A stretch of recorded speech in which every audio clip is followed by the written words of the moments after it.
is it going to kill a lot of other products? The fact that it's just become easier and easier to use for just buttons. I mean, it's going to get better and better as well, as I think. Hey Jacob, how are you this week? Hey, pretty good. What are we doing? Ready for a brand new podcast? Yeah. I mean, I don't know exactly how this is going to go, but I'm interested. I like some of the things we're going to talk about. Yeah, I've been just really wanting to make a show about for creators more widely. You know, anybody listening probably came to us through our podcast and content, so they'll know we run Podcast Host and Alitu. We talk about podcasting, but we're so involved in kind of wider creator stuff. Like our blog is actually more popular than our podcast, ironically, by quite a long shot. Blog about podcasting. We do YouTube, we do all sorts of different stuff. So I'd love to get more into creator stuff. So that's why I got you along. Yeah. Cool, love it. Yeah. And the principle is the nuts and bolts behind being a creator. So we do plenty of creating. We could talk about that, but actually the thing that I think our big strength is how you run creator business, from the tools that you use to actually run the business, to the frameworks and the mindset behind actually making it work, to make it productive, to make it consistent, through to the business models and how creators actually make money out of it. So that's the principle, I think. That sound good? Cool. Yeah, we've got a lot to talk about there. So we're going to make it nice and rapid fire, bring a few ideas every week and fire through them. So shall we jump into them? Let's go for tools of the week first. What have you got? What's your kind of tool or thing you want to talk through first? First thing, I think, so I just upgraded my iPhone. I had an iPhone that was, I don't know, I had like an 11. We're on like 15 now or something like that. So I was getting on a bit. And so I got the new one, and the camera on it's fantastic. I took it out for some low light sort of photography out by the beach. Yeah. Managed to get a picture of a lizard in the sand. It was so cool. So like I was already kind of impressed, but Apple did an event in I think a little bit later in October, where they released a new Macs, and I watched the event. Yeah, and I watched the event, and it was like any other event. There was nothing to suggest the fact that they had recorded the entire thing with iPhone 15 Pros. Oh, really? Yeah, the whole thing. So every camera. Now, don't get me wrong. They had crazy fancy equipment. They had dollies and they had really good lighting, and they had obviously professional videographers and all that kind of stuff. But the lens being used was an iPhone, and I just thought that was insane, because the whole thing was like low light, sort of really kind of cool lighting, but there was also the usual sort of like lifestyle ad spot type stuff that they do, where it's family on the couch enjoying their Apple products, and all of that was done with iPhone. So I thought that honestly, my question is, we've got a video here that we can watch and let's have a look. Yeah, I'd love to see it. I've not seen this yet, so you pointed out this morning. So let's have a look. Action! Good evening, and welcome to Apple Park. When I heard that we were going to be shooting this Apple event on iPhone, it was kind of course. Apple suggested that they were going to shoot the keynote on the iPhone 15 Pro. I thought it was the perfect place to showcase it. I agreed emphatically. All right, here we go. Lock it up. This event being shot on a tiny little iPhone, USB-C out, powering 50 monitors, and it's going off without skipping a beat. One of the most... All right. Typical Apple, yeah. That's smart. Why would you buy a DSLR? Yeah. Like, so it's recording or whatever, it's recording 4K 60 frames per second, and you're getting raw files out the other end that you can do proper color grading on. Yeah. Like, that's nice. And it's a phone at the same time, by the way. You can, you can call your mom. All your other stuff. It's a computer. Like it's your that's the bit that almost jumped out to me there, was the fact that you can connect it to external storage and stuff. So they're treating it as it's a computer, isn't it? It's like a device that you're suddenly using to process the stuff, put it out on storage. You're capturing it through that thing as well. It's nuts. The same cable that I use to plug my MacBook into my monitor, I can plug into my iPhone and have it go up on the display. Like, no hassle. Really? It just works. It's crazy. So you can use that, because I remember that came out not that long ago, a way to use your iPhone as a webcam. Yeah. So is that just super easy now? I've not actually ever tried it. Yeah. To be honest, the most difficult thing is like, where do I put the iPhone? You need to get like a tripod or something. Yeah, exactly. But yeah, no, it just comes up as a webcam option if you've got your iPhone connected to the same Wi-Fi network. Right. I think it's Wi-Fi. It might be Bluetooth. I'm not sure. Really? But yeah, So it's super cable? easy. Yeah, no cable. That's good. I bought. I got a better webcam recently. You know this. I bought the what's it called again? The Insta360 webcam. It's a little kind of gimbally one, so you can move it around, but mainly because it was just really good quality. It's like one of the best quality traditional webcams out there, and that did make a difference. Like the fact that I could use that to then record like quite good quality video very quickly for screen shares or for demos or whatever, or even for YouTube videos. But this is like the iPhone camera is way better than that. Yeah. And if it's that simple and everyone's got it, like this blooming thing cost me £300. A lot. Like extra. And it does not call your mum. No, it does not. Yeah, that's right. Yeah. Okay, cool. So yeah, I'm impressed. No one needs a DSLR. Is it like last thing on it maybe? Is it going to kill a lot of other products? The fact that has just become easier and easier to use for just better. I mean, it's going to get better and better as well. That's the thing. Like, and it is on it's the iPhone 15 Pro Max, the Max specifically, the bigger one. It has a physical zoom on it, which is kind of crazy alone for a smartphone, right? So it is the most expensive in the line, but still, I think it's like £1,200, which is what you would probably pay for a decent DSLR anyway. And people are already paying $1,000 for an iPhone. It's something that actually there's a good chance it's just in your pocket, and it can make this quality content. And not to say the 15 Pro, not the Max, isn't very good, because it is. I've got one, really impressed. Yeah, it's the same. That's cool. Okay, anything else on that? No. Other than I'm gonna have to try and record some cool video with it. See what happens. Definitely. Yeah, absolutely. Well, relates to my one that I want to bring. Someone I've been playing around with a lot is a video editing app. We have always been kind of an Adobe house, I suppose. Like we use Adobe for a lot of stuff. Matthew does a lot of his complex editing. He does Audition. I use Premiere for a lot of YouTube stuff. But recently I got hold of an app called Filmora from Wondershare. I was just playing around with ways to make it quicker and easier to get like decent YouTube video out there. My requirements were I wanted to see quicker and easier color grading, effects, transitions. The trouble with Premiere has always been for me that you have to bring in plugins for just about anything modern. Like, and you know what the transitions are like. You know the text effects, like the lower thirds and stuff like that. Yeah. They're so old-fashioned. Yeah. It's really out of the early 2000s, and it just hasn't changed. Yeah. So it's very good for basic editing, for like proper editing, but just for that kind of quick effects and stuff like that, just nonsense. Yeah. So Filmora, I discovered, was great for this. It's got inbuilt stock library for both music and video, so you can create those kind of cutaways, that B-roll really easily. It's got transcription built in. It's got a load of really good effects, and you can kind of build on that too. You have to pay a wee bit more for the extra effects, but the built-in ones actually that you get basic subscription are really good. And so, I've just been playing around that a lot actually. How much does it cost?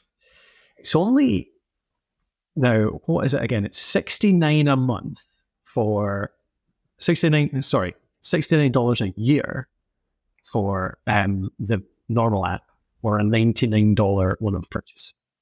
A $99, wow, that's something you do not get with Adobe anymore. And I mean, it's Adobe a month these days. It's like $40 odd bucks. 40 odd, per month. Yeah. So, I mean, there's definitely a difference in quality in terms of just slickness of interface, responsiveness, speed, power, all that kind of stuff. Like, if you just want pure, fast editing, like accuracy, all that kind of stuff, like you can't be. Yeah. But this is, it just, works really nicely. For most people. The thing with Premiere, though, is it's meant for like professional almost like cinema professionals, and it's being used by Yeah. people who are just trying to make some fancy YouTube videos. It's not the Yeah. same. Yeah, absolutely. And it's bloody terrifying the first time you look at it. Like, it's just the interface is so complex. Yeah. And finding all the elements, like the basic stuff is mixed in with all the completely complex stuff. So yeah, it's hard to use. So. Have you tried, I'm just looking at their landing page. Have you tried their AI Copilot editing? I have not. No. Do you know? Yeah, sorry, go on. It looks like what it does is you essentially type in. So, like the example here is help me lighten the video, and it will sort of, I don't know, apply some grading automatically. But it's they're putting in some like quite complex commands, and it seems to just be doing it. So that's quite interesting. Nice. Yeah. Okay, I'll have to play with that then. Report back. Yeah, I mean, maybe just I kind of. A vote for, or the reasoning behind why I started looking at it was because I want my son to start doing a bit more video editing. Well, he was wanting to do more video editing, and I was trying to figure out how to help him get into it. I had no appetite for teaching him Premiere, nor paying the license, to be fair. And this seemed a good one, so I bought it really for him, and now I'm using it for a ton of our YouTube stuff. Yeah, nice, cool. Yeah. All right, what else you got? What we got? So my my second thing was I am as you'll probably find out quite quickly by listening to me a bit of an AI junkie. So I like trying as much as I can. The most recent thing I tried was DALL-E 3, which is just built into the ChatGPT Pro subscription now. They've got everything in one sort of thing. You can upload images, you can upload CSVs, and it can generate images for you. I will maybe need to edit it in some of the examples that I got, but I got it to. So I pasted in the link to Podcraft with you and Matthew, and said, make me some podcast artwork for this podcast, and I gave it a really, really short description. I basically said, Colin doesn't have any hair and Matthew has a beard. And it came out with like actually something really good. The key thing here is that the text was actually legible. Now, it made one mistake. There was one like half a letter in between the D in pod and the C in craft. And I said, get rid of that. And it regenerated it and turned it into something else. So like, I don't think it's actually feasible yet to be used for that kind of thing. But my question is, sorry, go on. I was going to say the little tweaks. That's what I've always found a struggle with. It. You get something that is almost great, and you're like, oh, if I could just change that little thing, going, can you tell it? Like you say, it never recreates the previous version somehow. No. Yeah. Hopefully, we'll get there quite quickly because that's something that Midjourney have already they've already mastered that. A lot better, really. I think they're not doing as well on text. I don't know. Actually, I need to go and have a look at their latest updates. But one of the things they were focusing on was being able to sort of paint a region that you wanted changed. And I thought that was actually really, really smart. So yeah, I think it's all going to come together. But I think where we are right now, my question is iStock going out the window faster than anything else? I don't think designers are in any sort of peril at the moment. But stock photography, I don't know. Yeah. Absolutely. I mean, you can get really good photography now, can't you? Just like create a photo of this. It's so hard, isn't it? Like, because that has all been trained on iStock stock photography, or it's tough. But yeah, I can't see any other thing that could happen. I mean, will people still see value in a human touch on photography? Like sorry, go on. Like I think there's a place for like sort of bespoke photography always. Yep. But for the purpose of iStock and general stock photography, other stock services are available. There's not necessarily a whole lot of soul in that photography anyway.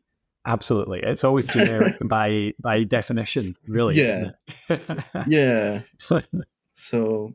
Yeah, that's sad. It's interesting.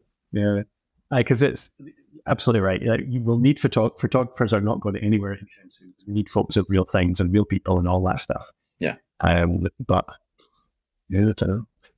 Is there any point in that a human aspect of a generic stock photo? Well, we're going to need more sort of base materials to generate off. So we can't let the stock photographers die altogether. Otherwise, we'll never get anything new. Maybe that's the difference. Maybe the AI platforms will just start paying like a team of photographers to go and create more stock photography to train the model to make it better. Honestly, yeah, that actually sounds probable. Yeah, feasible. Yeah, it's cool though. I just love the fact that DALL-E 3 is now built into ChatGPT as well. So when you're creating stuff there, the other day actually I had a data set. It was customer feedback from Alitu actually. So Alitu is our podcast maker app. We ask for feedback on people when they join up, and so we have detail around like different types of podcasts, purpose of podcasters, why they sign up, what their goals are in their podcast, all that kind of stuff. And I just fired that CSV into ChatGPT, totally sanitized of any identifying information, just to be clear. Not that it has any in it, anyway, actually. But I said, like, what can we do with this? And it just said, all right, okay, here's the different aspects. Here's a few graphs, and it popped out the graphs, showed me all them. I asked for some tweaks, did some angles on it, like what ones with this purpose actually had this category, and it gave me all that analysis. Did but the it gave me the graphs at the same time to scale with like correct labeling and stuff? They were decent, yeah. Like I maybe would have made some tweaks, but they were totally adequate for our purposes. Yeah, totally. Wow, that's crazy. Okay, yeah, no, they were good. Yeah, so it's really good. But you're right with like the podcast artwork example as well. Being able to just sort of say, I'm planning my pod. Here's help me come up with titles. Help me come up with a description. Oh, now that you know all this, can you make me some artwork based on that? Yeah, all in one place. Indeed. All right. Okay. The other one I was going to talk about actually was something I've been playing around a lot with. Maybe it ties in even with your iPhone 15 recommendation, because iPhones are obviously great on the visuals now, as we saw in that video. Absolutely nuts there. But the thing they don't necessarily do very well is audio. Yeah. So you can capture your visuals, but really you need to grab that audio. And one device we played around a lot with, I use it for nearly every YouTube video I make these days, is the Rode Wireless Go. I feel a bit like a Rode fanboy sometimes, because I like so much Rode stuff in here, but it is because they just make good stuff. Is that the little square one that sort of just pins on to anything? That's it, exactly. Yeah. So you buy the set, you get two little squares. They're almost like like a tile. That we find, I don't know if that's even more dead. It's a little square, maybe a couple of inches square, really thin, and it just clips onto your shirt. And the other one's the receiver, and that goes into the hot shoe at the top of your camera, or sellotape to the side of your iPhone or whatever, and then plugs into the bottom of the iPhone, or into your camera by a 3.5mm connector. So the way I normally use it is I plug it in via 3.5mm connector, so on the DSLR, and I've got the transmitter on my shirt, and I just use that. And the really cool thing is it's got a mic built in, so you can use it on its own, and it's actually a decent quality mic. Like it's good, but it looks a bit funny. Have you seen that clipped cool shirts like the squares? It does not look like a mic. Not really sure what it is when you look at it. They look a bit weird. They're a bit obtrusive on their own. Yeah, just this because it's got lights on it and stuff as well, which is not necessarily ideal for filming. But you can plug in any 3.5mm lav mic. So I use it with a good little Rode lav mic. Plug it in, and then the transmitter goes in my pocket, cable up behind my t-shirt, and then it's stuck onto my lav mic is put onto my collar or something. Nice. Like that. Just totally, it's totally wireless, really good quality. Yeah, it's crazy. I've tried one. So I tried one by the good folks at Samsung, who make some really good kit. Oh yeah. But this portable mic that they had, I think it was a bit older. I can't remember the name of it now, but it wasn't good. It just wasn't good. It kept cutting out. It would like randomly cut out in the middle of recording, and then I don't know. I don't know if it was actually just the unit that we had that was quite old, or we had. So to be fair to Samsung, I'm sure you're absolutely right. We've been a bit glitchy, but that unit, if you're talking about the one I'm thinking of, we got sent that. It's a literal prototype from Samsung. Oh, really? Before it was commercially available. Probably the same one. Yeah, totally. That it's like almost a mount that you put your phone into. Like it kind of holds onto your phone. Is that Yeah, what that's I'm right. talking about? That's right. Yeah. Yeah. So that was a really early one, but that was like before the Rode Wireless Go and stuff like that. That was 5-6 years ago. So, but there's a few cool ones. Cool like how that. far it's come on since then. Yeah, essentially. Yeah. The thing that surprises me as a podcaster, particularly, but for any creator, is the lack of like the really low noise floor, lack of background noise, all that kind of stuff within this. Because usually lav mics suffer from a bit of that. Like they're really susceptible to a bad room, to background noise, to just simple background hiss, like a noise floor in the mic itself. Because the preamps on the receiver often are not very good on a lav mic. The lav mic itself, because they're so small, it's hard to make a good quality one. Like a good lav mic can cost quite a lot. Yeah. But this is only, I think this one's only £60-70 for the external one that I got, which wasn't too bad. And even the Wireless Go little unit itself, the internal mic, doesn't sound bad at all. Yeah. How much is the Wireless Go itself? It's not the cheapest in the world. It's about £150-200, I think, for the set. Okay. Yeah. And you can add on one, I think, actually, for not too much more. So you can get two plus the receiver. So you can have two people on camera. All to the same receiver? Yes. Exactly. Yeah, that's cool. Yeah. So that's worth mentioning. We'll put some links to that in the show notes in the description. So yeah, pop over there and you will see them. Just look in your podcasting app of choice. You'll see the links in there. Cool. That's me. I had another one, but I'm going to save that for next time. Okay. I think that was enough time for that. So let's have a look at some creators. This is something I want to do, or would be cool to do every week, as long as we've got something to look at.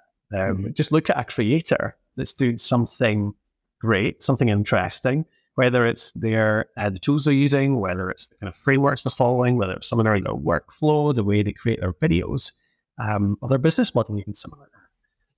So who did you have, Jacob? I had a lad on YouTube called Bald and Bankrupt. So he is primarily a YouTube creator. I don't actually think he does much on social at all. So this is the thing about him. He has 4 million subscribers. He does essentially no marketing, and he does essentially no editing. Right. Okay. His whole So this is his latest video. So just to give a quick idea of what he does, he goes to places where no one else really goes. He's not really a travel vlogger. He's more of I would call him more of a documentarian, to be honest with you. So what he did in this video was he went to South America and traveled the extremely perilous route which people are traveling to get to the southern border of the United States. He is hiding from the cartel. He's pretending to be Russian. Like his life is in serious danger, and all along that journey, they keep finding like dead bodies and all sorts of things. Like it's super dangerous. So anyway, so he's known for traveling ex-Soviet countries and showing what's really like. So that's really cool. But the thing with Bald, and the reason I'm bringing it up is. I think I am very guilty of thinking of how can we make better content, and I normally go to let's make it higher production. Let's find the higher production value. Let's I don't know, a better background, a better camera, a better this and a better that. But actually, you look at someone like Bald and like no marketing, essentially no editing. This is the most heavily edited video that I've ever seen him doing. That's because he has some flash in and out text. But like essentially he just takes raw footage that so what I'm getting at here is my takeaway from his success is it's not actually about the fact that he creates, it's about the fact that he does and then he documents the doing. The whole way that he makes his content work is by doing something interesting, because like he could go to these places and then sit in front of a camera and tell us all about it in lots of detail. And it could be the best storyteller in the world, but no one would watch it because the thing that makes the content work is the fact that he's actually doing something interesting. So I think that a good thing to think about is that if you are, as I have, struggled with thinking of how can we make better content, like how can we compete with this thing that someone else is trying to teach or trying to show you. Actually, maybe you shouldn't be competing with it at all. Maybe you should find out how can I do something completely different, like actually do something, not say something different, but do something different, document it, and teach that way. Because, like I say, he could sit down and tell us all about his experience in doing this, but nothing is actually more entertaining and more engaging than going and recording it. Yeah, show us exactly what it's like. Don't just tell us. We hear all the time about how treacherous this route is. Yeah. He went to Afghanistan recently as well. We hear all about what life is like in Afghanistan, but actually, he's just showing us he has tea with the Taliban. Yeah. You know, like, yeah. I don't think you can really compete with doing and then showing rather than just telling. I think it makes great. All content. about the actual topic, about the actual content, and see what he's really gone and done. Yeah, that's cool. Yeah, I'm just scrolling through, like, this is a 22-minute video. I've just moved over to one that I train surfed in Bangladesh. And it just looks like he has his phone probably on a gimbal type thingy. It's like, oh, he's got a selfie stick and stuff. That's kind of it. Is that all it is? Yeah. You're right, actually, yeah, because it's still a bit bumpy. So it's like quite rough. But how many views has it got on this one? It's just an action cam kind of thing. Yeah. You know what I'm talking about? The sort of GoPro type thing. Yeah. I love that idea. Yeah, that's so good. Like, it's just, he just goes and does something really cool, talks about it while doing it, and that is all you need. You don't need to go and then suddenly over-edit it and make it super good. That's great. All right. Okay, good mindset. The one I was going to talk about was a little bit different because he does put a lot of production into it. A guy called Ali Abdal. I just came across him recently, but I think I'm very late. He's got 5 million subscribers. Very popular. He's a productivity guy, ex-doctor. Have you come across it before, Jacob? No. First time. Yeah, so he basically started recording videos while he was in medical school. Went to medical school at Cambridge. He's an English guy. And which is always cool to see. UK content producers coming up as well, because so many kind of the big ones are US based. And he's just developed a real kind of reputation for being a productivity expert because he managed to do his like medical studies, and then during his early years training to be a doctor, and managed to do all sorts of other stuff as well, and just start talking about it. And people caught on. And there's a big thing around just his kind of approach to content, and he's quite informal. Like, he's often just kind of sitting, drinking a coffee and chatting to the camera. It's quite, it's a nice way that he goes about it. And he does put a lot of production into his video, to be fair. So, but that's not really what I wanted to mention. What I wanted to mention was that he actually, I like his business model behind the creator business. Really, it's kind of similar to, in a way, what we do, but at a much bigger scale. And he really just sells a couple of info products, and that's all it is, really. He's got one which is his productivity stuff. So he has a book which he does around productivity, Feel Good Productivity, by him. What's the subtitle? How to Do More of What Matters to You. So that's a big part of it. But I've heard him speak about the fact that even that is not really that's not going to be his earner. No. Like, books are not earners, are they? Supposedly. Yeah. So he's got that out almost as a reputation builder. And the business actually makes money out of teaching people how to do exactly what he does. So he runs a company a product called the YouTuber Academy. In fact, it's called that. It's called the Part-Time YouTuber Academy, I think it was called. Part-Time YouTube Academy by him. And there's a few different levels to it. And this was the interesting part, I think, was the different levels to it, because they've got a kind of an intro one, which is kind of a boot camp course, really early stage, just pay under $100, I think it was. But then the next level up is the full academy, which includes quite a lot of community. And there's a range of courses in there, but a big part of it is actually just the fact that they do Q&As, and they do challenges, and they do a lot more kind of interaction with the audience. But that's not $1 to get into that level. No. And then the big income really from him, well, actually, no, I think from what I remember, that's maybe about half of their income is that one. But then they also have an accelerator, which costs about $5,000. And that's much more one-to-one type support and much more kind of feedback from him and his team as well. So Yeah. It's a nice model. It's kind of almost old school in the old kind of info product funnel style. Yeah. So yeah, I thought that was really interesting. I thought he's got a really nice approach to how he creates his content, but actually he's really smart behind the scenes as well about how he monetizes it, how he builds a business around it, offers value to his audience. So it's quite cool. It's simple and it might feel old, but it's not outdated.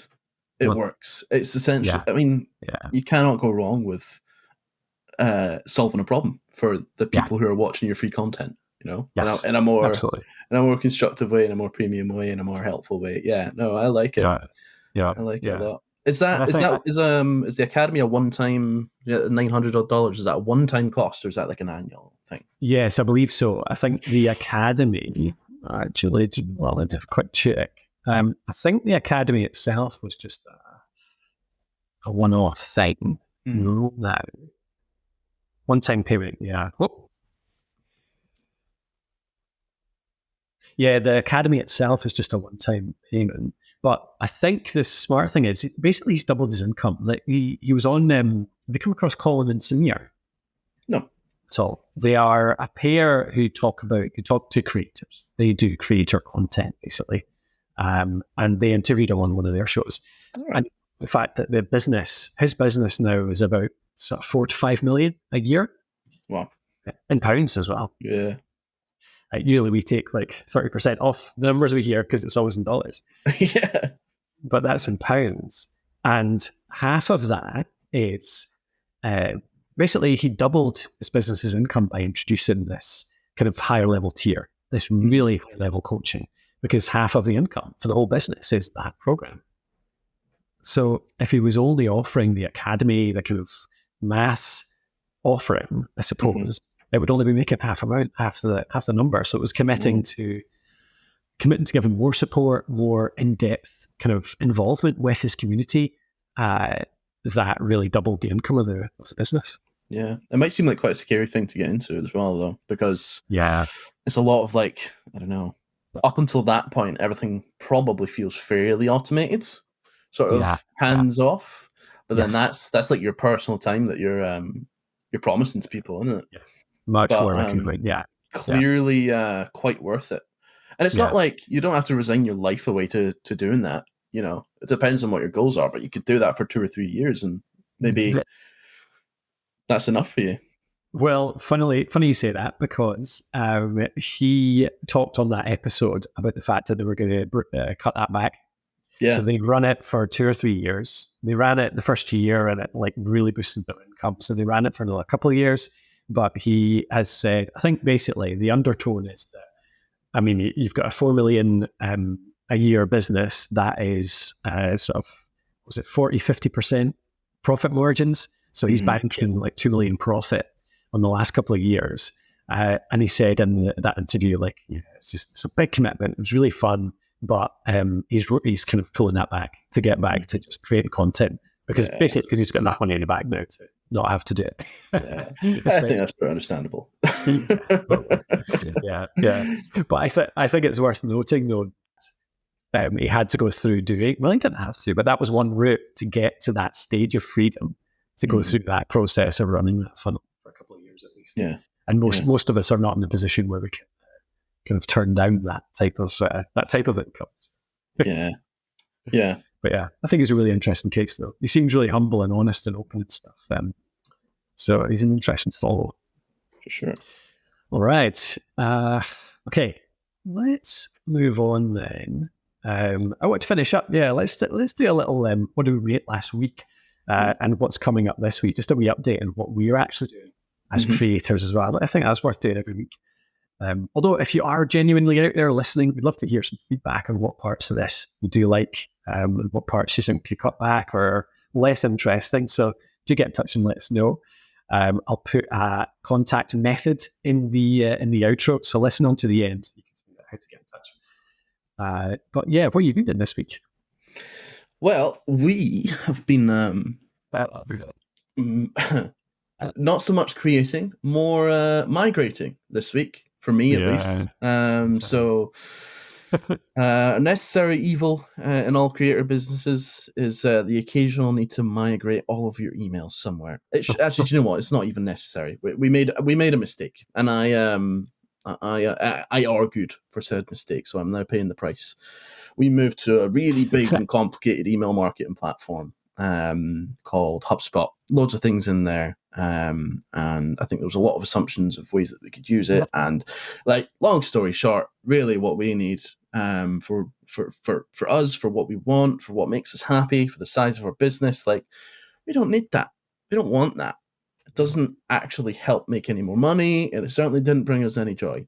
So we're moving back to a much simpler, much nimbler platform. We're moving to ConvertKit. So my past couple of weeks really have been moving everything back over to ConvertKit and also reviewing a lot of the email that we do along the way, which is always fun. Going through every email and just finding little things. So a lot of sort of like, I've had a notepad next to my desk basically for the past couple of weeks, just making notes on this is something that we should maybe think about changing. This is something that's maybe not working very well. This is absolute nonsense. I don't know where this came from. There's a few of those. But you know, I think whether you're migrating or not, actually sometimes if you are if you've got a lot of sort of automated email and stuff going out, I think it is good at least once a year, maybe a couple times a year, just go through everything, keep a notepad by yourself and just ask yourself, like, does this still stand up? Does this still make sense? And have a look at the numbers as well and see, right, you know, this email in a sequence, is it worth sending? Is there something better that we could do with it? Is it, you know, something with that real estate? So yeah, that's been me. It's not been the most fun job, but it is necessary and it will be worth it. So do you always find it satisfying having this kind of clear out and a kind of sense of what's there and that it will be right? Yes, yeah. I really enjoy the thinking about what the final. I was going to say final solution. That's not good. Think about what the final vision looks like, and getting there. That brings me lots of satisfaction. Yeah, that's cool. Yeah, I think for the record as well, like, it was worth trying HubSpot. Yeah, and we got a bit out of it. We learned from it, and there was like I popped this out on LinkedIn actually and got quite a bit of feedback on it. Like the feeling that as you're growing a company, whether it's a creator company or any kind of company, you feel this need to grow. You feel this need to professionalize. You feel this need to grow up over time, and there's like a kind of peer pressure almost. Maybe this is just me. I don't know if anyone else experiences this, but I got enough feedback on this post that I put out that I think it does go through a lot of people's heads. We felt like we needed to do that because we're leaving something on the table by not going up to the big boy tools or whatever you want to. So there's that pressure to do it. I think that was part of why we did it. Part was why you used it in the past with a bigger company, so you had that experience. But I think we probably would have always been wondering if we would get a better result from something more expensive. Yeah. But I think, it was worth the test and it was worth moving back in the end. I mean, the price went up we got a good discount, didn't we, to test it out? So it was like $500 a month. And the price was going to go up to $1,600 a month just for email marketing after our intro thing. And so it was just that. It was probably worth the price that we were paying. The 500 discounted rate. Yeah. But even then, it was too much tool. So it was still almost getting in the way of us sometimes, wasn't it? There was so much in there. Yeah. Like I spent a lot of time in it and I have a lot of history with it. It's changed a lot, but I was probably like 80% comfortable with everything that it did. But the problem was, if you have other people working in the business, you're then holding other people up. You know, and they're having to come to you, and ended up holding you up because you need to give them help to actually onboard stuff or just do things for them sometimes. I think, one thing that I won't forget from the experience is asking myself, what is the most simple tool possible that we could like scrape by with in doing this? And it's not even like ConvertKit's that. We won't be scraping by with it at all. No, it's a good tool. the minimum features for what your actual real needs are, like right now, not just like what could you do with it, what are you going to do with it is really is the question. Yeah. Let's go. Let's come back and talk about what we've actually done with ConvertKit in a future one, because I think actually it is a really good tool for us for what we need it for. So yeah, it'll be good. For sure. Cool. Okay. Yeah. Let's come back to that. I'm enjoying putting together funnels, doing a bunch of writing for emails and stuff like that. And it's been good the last week or so for that. I think the other creating I've been doing, I've been doing a bit of blogging for the first time in a wee while, actually. I got in and edited our How to Start a Podcast post, which is one of our kind of pillar articles, one that we direct a lot of people to, brings in a good bit of traffic for our site. That was good fun just thinking about the structure of that. That's something we do a lot here, which is refreshing our content, because we've got nearly 1,000 blog posts on that site now. And there's always more things we could write about, but actually there's always the core 50, 100 questions in any industry that really go beyond that. You're going into the deep long tail. Yeah. So like refreshing our existing kind of pillar posts is always a big activity. We're working on that constantly. Yeah. So the How to Start one was an interesting one, just thinking about structure, because it's a big one as well. So just thinking about how to draw people through the post. Make it more easy to navigate, all that kind of stuff. So I get really into that actually. Yeah, we're nearly 1-to-1 on refreshes and new content, aren't we? Yeah. Maybe even more actually. Sometimes like more refreshes than new stuff. Actually, Matthew and I often talk about that. Like he'll take like a month to half a cycle to just kind of concentrate almost like 2/3 on refreshes and just a few new ones himself. Yeah. So I think it's worthwhile. Yeah, definitely. It's just a numbers game, really, essentially, isn't it? You know, if there's more that we can squeeze out, or if we've slipped a bit in performance because it's a little bit older, or there's new people competing, it's worth it. Yeah, absolutely. Yep. And the other thing was finishing up Podcraft a week before our latest season as well. So that's good fun. Yeah, I'll need to think about the next season now. Yeah, this is the first one that you did in video, isn't it? Yes. Right? Yes. Yeah. We could have pulled that back, actually. Oh, really? Yeah, that's an interesting one actually, because it's and this is like no negative on Matthew, but Matthew just hates doing video. Yeah. But a lot of podcasters do, so it's like it's a real thing whereby a lot of podcasters could potentially do more to kind of get their content repurposed by recording video at the same time, turn it into clips, highlights, whatever. But actually, it makes recording a lot harder for a lot of people. The repurposing is actually really time consuming in a lot of cases. And for some people, it makes them worse at the actual. Matthew says this, and I kind of notice it as well. Like he feels more stilted. He feels more kind of nervous on camera. He feels more all those things, which actually make the quality of the audio program worse. Yeah. In favor of creating a kind of average, because recorded face video, a full episode of, is not like the best way to make a video anyway. So it's like it's kind of making a decent enough bit of content, and degrading your great bit of content. Yeah. So it was same for him when you're not recording video, because I find being able to see a face and facial cues, like I always worry about talking over people in audio, because I do. And I like being able to see a face. It's just a lot easier. We always look at each other. Yeah, we always have the feed going. But it's cool. I know it's I've talked to him about this. I've tried to, because it's, if we could work through that, it would be worthwhile. But it's something just psychological to notice when he's being recorded on video. It's just it's a thing. It's just it is for a lot of people. I know a lot of people the same. Yeah. But that was partly why we want to do this as well. Like another way to create some good video and maybe bring in some more other media and other things to look at. So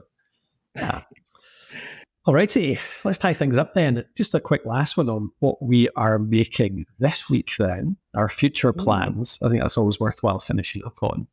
And really, at the moment, I am creating courses, so we're working on our community just now. So I'm working on a few different educational things, bringing in our courses and our community into Mighty Networks. Be worth reporting back on how I'm finding that platform maybe next time round. Yeah. And the process. But the big thing this week is this, this podcast. Exactly. How are you finding it so far? Or Good. How are you thinking about it editing? Do you know what? Good. See, once I'm in here and sort of talking, fine. The hour or two leading up to it, it's the horrible heart in your stomach kind of thing. Because like I'm not a seasoned either podcaster really or being on video at all. So definitely still relatively new to me, and definitely felt very nervous. Didn't really know, wasn't confident in what exactly I was going to talk about. So I'm like over created notes. But I'm glad we did it, because now it's all good, and I've had a great time. I think it's been good. So good. Glad. Okay, cool. Yeah, same for me. Definitely an experiment. Again, I'll call for some feedback if you're out there listening. If you do manage to find this first episode, please let us know what you think. Again, I'll pop a wee contact method in the very end. So if you just listen on another couple of minutes, time up now, you'll figure out how to get in touch and let's get some feedback. The most basic way, absolutely, let's just say that now, is Twitter. If you get in touch at the podcast host, the podcast host on Twitter or X, whatever it is, x.com. Sorry, I need to do that now. X.com. While it's still alive. Get some feedback there. Equally on LinkedIn, you'll find me on LinkedIn. I'm more active there actually on social these days. What's your social of choice these days, Jacob? Oh, I enjoy the slowly. Are you still on X watching the descent? No, there's still, I don't know. I think it's still full of interesting people with interesting things to share, and like it's still everything that Twitter was, but I think that there's other parts of it that are like the bot situation, which Elon Musk was very intent on solving. It's just gotten worse, in my opinion. I don't know. There's good and there's bad. Well, okay. Twitter then, at the podcast host, you'll find us there. Or LinkedIn, you'll find me if you just search Colin Gray podcast, generally pops up. But the final thing, it's just names, isn't it, Jacob? We've not got a name for this thing. Yeah, we don't at all. The usual ultimate barrier to getting any kind of content out there is thinking up what the hell you can call it. The solution is just record it and don't think about it. Exactly. And then maybe it'll emerge during recording. Yeah. I have two ideas in my head. So tell me what you think of these. And listener, if you're out there, you might already know which one we choose here, because I'm going to try and record an intro after we record this, which will have the name in it. Although I have released podcasts in the past with no intro and no name, and only done like 3 episodes in. Because I think again, if you're a creator, like these kind of things can be genuine barriers. But it's better just to get it out there and just start. But the two I had in my head were creator chemistry and creative business blueprint. And I'm not totally in love with either. But the kind of principle behind the creator chemistry was like chemistry being the kind of science behind it. Like I've got something in my head around this being like the science behind the creator business, because we want to dig into the tools, the frameworks, the mindset, all that kind of stuff. Do you think that makes us sound too much like we know what we're doing though? Creator chemistry, how so? Tell me. Well, I think we're science is trying things and basically figuring out if they work, I guess. I don't know. I don't know. It feels really serious. It feels, like I say, it makes it sound like we know what we're doing, and I think that's a lie. I don't think we do. There's too much of a science to it. That we're claiming there's a formula to, follow our formula, and you will get 100,000 new listeners next week. That's that's the thing. Yeah, no, I know what you mean. And then even Creative Business Blueprint has that kind of feel to it as well. And also, it's not just, I don't want to make it just about the business either. I do want it about like mindset and I don't know. I always feel one of the biggest barriers to creators that we come across, like to podcasters in particular, creators at large, is consistency. And that's nothing to do with the business. It's all about workflow and mindset. And then amongst all of that, you get productivity, you get the tools you use for it, you get all of this stuff. So like that's stuff that, I don't know, I get really into. I get really geeky about all of that stuff. And I think it's something that we have developed genuine expertise around. I think proved by the fact that we've got 1,000 blog posts out there that we have written and put out all the time. We've got podcasts that we put on a regular basis. YouTube's kind of fallen off the wagon recently, but there's been, when we've deliberately done it, regularly. We have stuck to it regularly. Like, I know how to do that. I know how to be consistent. Yeah. So there's something about that. And is there any thoughts then on names that are more related to that?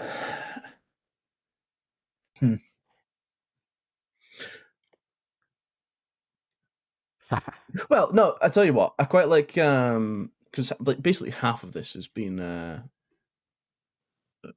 about what, or at least some of it's about what we were doing and what we were figuring out.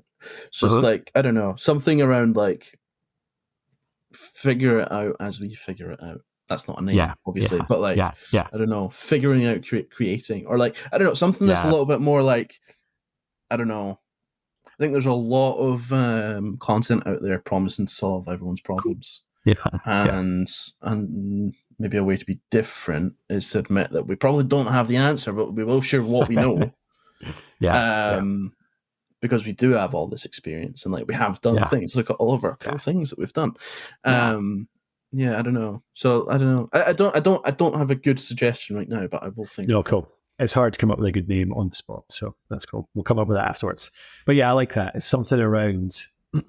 It's a classic podcasting format. Like, first episode. So I want to start a business. I have no idea how it works, but follow along as I figure it out, and probably fall on my face 100 times during the journey. So yeah, something like that. But we can share the things we can have figured out do work. And a lot of the things that we figured out that don't as well. Yeah. Cool. All right. I'll do it then. That's the podcast. Thank you, Jacob. Thank you for listening as well, if you have listened. Thank you all. At the Podcast Host on Twitter or X, or find us on LinkedIn, Colin Gray, the podcast guy, I guess. Just search Colin Gray Podcast. Perfect. Cool. Talk to you soon. All right. Thank you very much, babe.